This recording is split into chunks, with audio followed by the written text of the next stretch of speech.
Have you been to downtown San Francisco lately? It isn't exactly dead, but it might feel like it needs a lifeline. The city has thrown out a lot of ideas to bring back that big city feeling. One of those efforts is a new food hall that opened today. It's called Salu Hall. It's located right next to IKEA on Market Street. It's going to house 11 food concepts in all, including a cooking school, bars, and event and entertainment space. Mayor London Breed is hoping that the different flavors and offerings will attract people from everywhere. And while there are openings like that to celebrate, office space vacancies are at an all-time high in the city. Commercial real estate firm CBRE says that 36% of San Francisco's office space is sitting empty. That's due in large part to the post-pandemic rise of remote work. Experts say the city has a lot of potential to bounce back this year. And one small downtown business tells our Kelsey Thord that can't happen soon enough.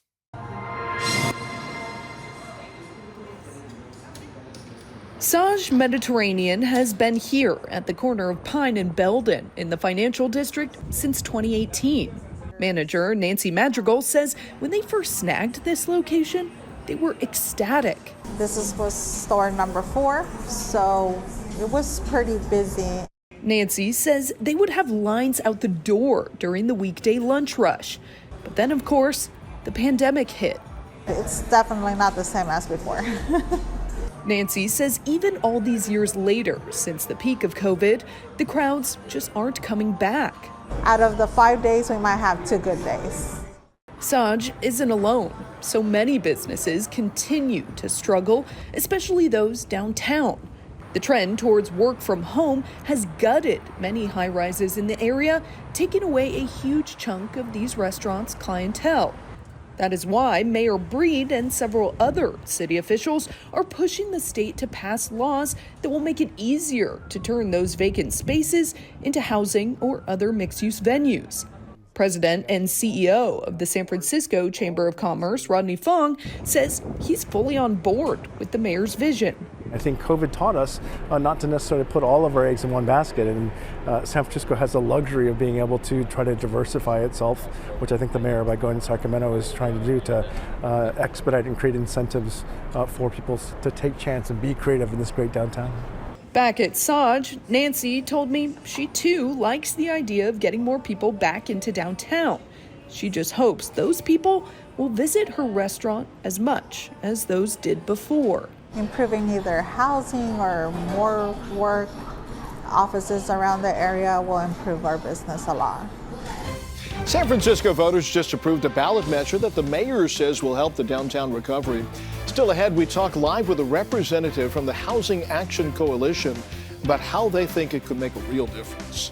Plus, pop-up businesses spurring foot traffic in San Francisco. The incentive program helping them test the waters in downtown.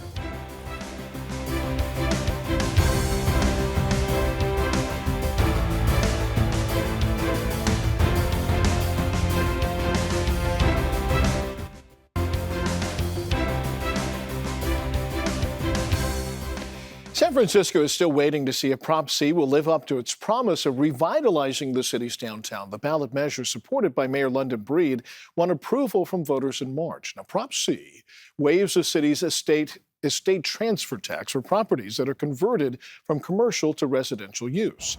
Supporters say that this will help convert more empty office space buildings into housing. Opponents doubt that it's going to be effective. Now, joining me now is Jake Price from the Housing Action Coalition. Thank you so much for joining me today. Thanks. One of the advocates for Prop C. Let me get your take on why this was the right move for San Francisco right now. Yeah, I think we've seen in the post-pandemic era that flexible work is here to stay, and we're not going to be a 9-to-5 office environment in downtown. And Prop C was an acknowledgement that we need to be a more mixed-use, vibrant area of the city.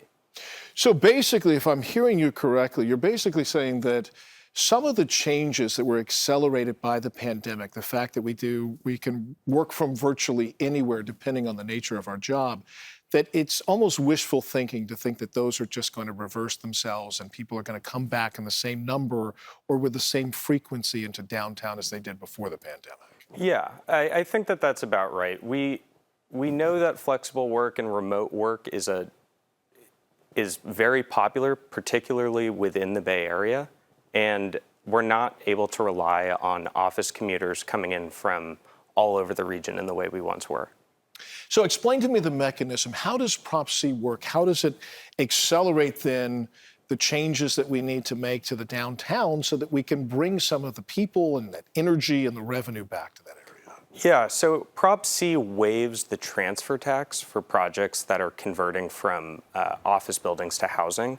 The transfer tax, as folks might recall, was passed in 2020, I believe, and it imposes about a 6.5% tax on residential properties. So it was very cost prohibitive for any office building to be converted, and this is just waiving one of those financial factors. Okay. So it just passed, so we don't have a ton of data about how this is going to work. But if you were to project out 2, 3, 5 years, would you see a lot of these places that are maybe sitting empty and idle now, you think will have been converted into housing? Is that the hope? I think that's the hope, but I don't think we're under any illusion that Prop C is going to turn every vacant office building into housing. It's still very expensive and costly and time-consuming. But if it converts 3 to 5 to 10 office buildings into housing, that's a big boom. We only have 315 residents living in downtown full-time. So just a few projects really brings a lot of foot traffic and vibrancy into the neighborhood. I'm going to go ahead and say the word that I imagine that you and Mayor Breed and people in City Hall hate, but I'm just going to go and put it on the table, which is doom spiral. So kind of what that sort of indicates is you lose some of the people from the offices. The trickle-down effect of that is you lose some of the restaurants and some of the other entertainment venues because of that. And you get into this spiral where there is less and less reason then for people to visit the area. Yeah. Do you think that that is an actual phenomena? And if so, how do you reverse it?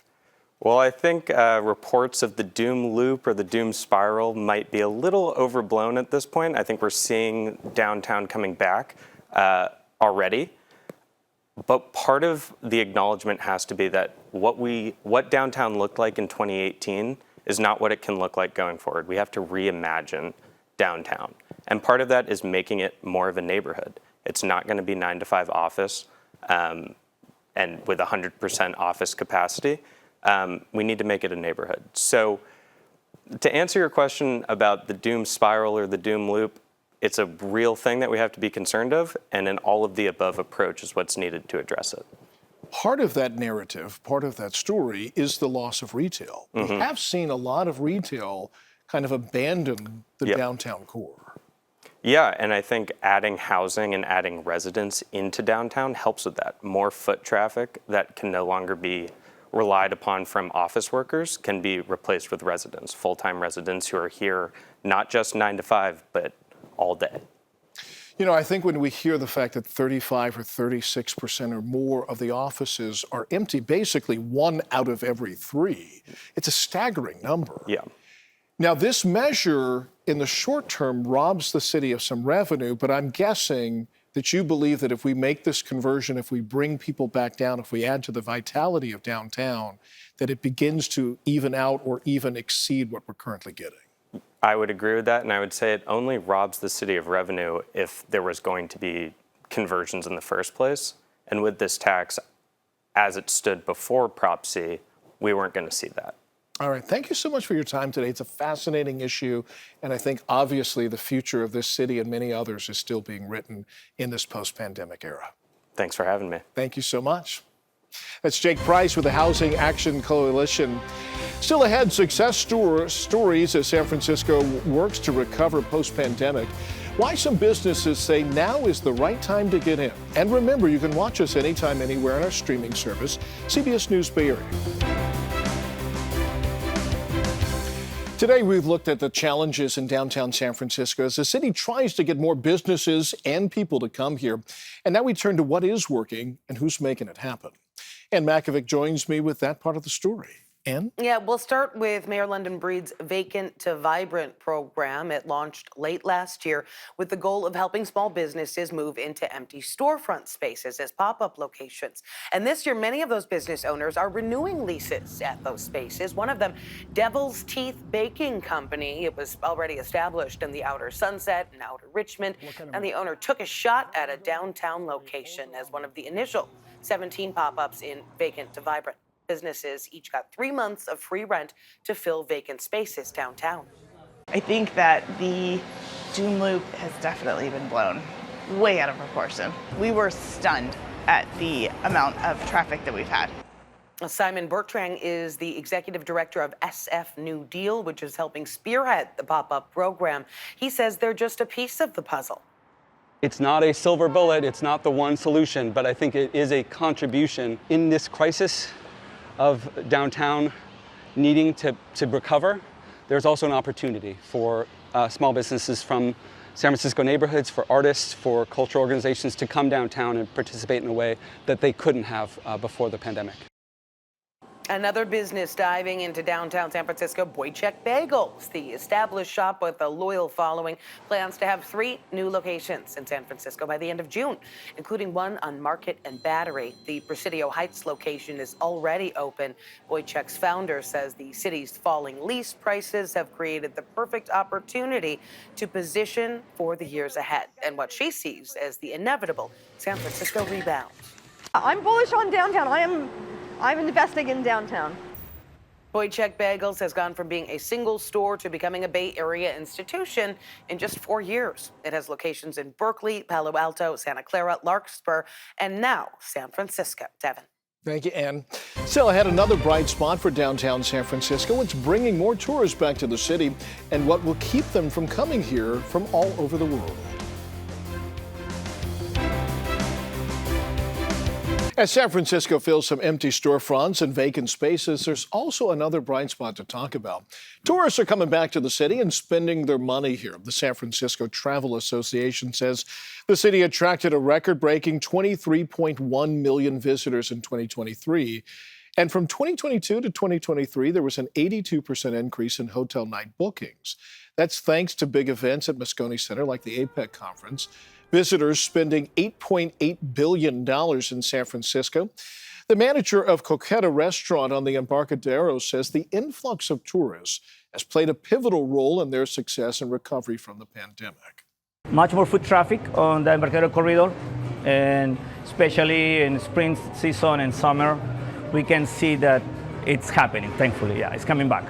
In our business, our industry, when we don't have the foot traffic or reservations, it's boring. We need this lively environment at every single time, since the moment we open until the moment we close at night.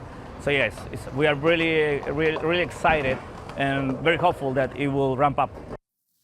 One key driver behind the surge in tourism is San Francisco's convention calendar. In 2023, Moscone Center hosted 34 events, and with events like Dreamforce and the APEC Summit bringing people in from around the world. Another effort to spur economic growth is San Francisco Mayor London Breed's upcoming trip to China. Her office says that she hopes to expand tourism, grow diplomatic and cultural ties between China and San Francisco. The mayor also plans to meet with Shanghai's mayor to promote San Francisco's 45-year sister city relationship with the city. She takes off on Saturday.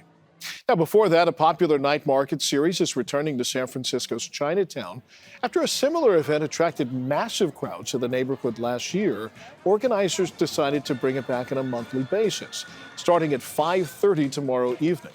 Local merchants will set up booths running up and down Grant Street, selling food and souvenirs. We want to thank you so much for joining us for our in-depth look at the efforts to revitalize downtown San Francisco. And we invite you to share your thoughts on social media using the hashtag KPIX. CBS Evening News is next on KPIX. Local news continues on our streaming service, CBS News Bay Area.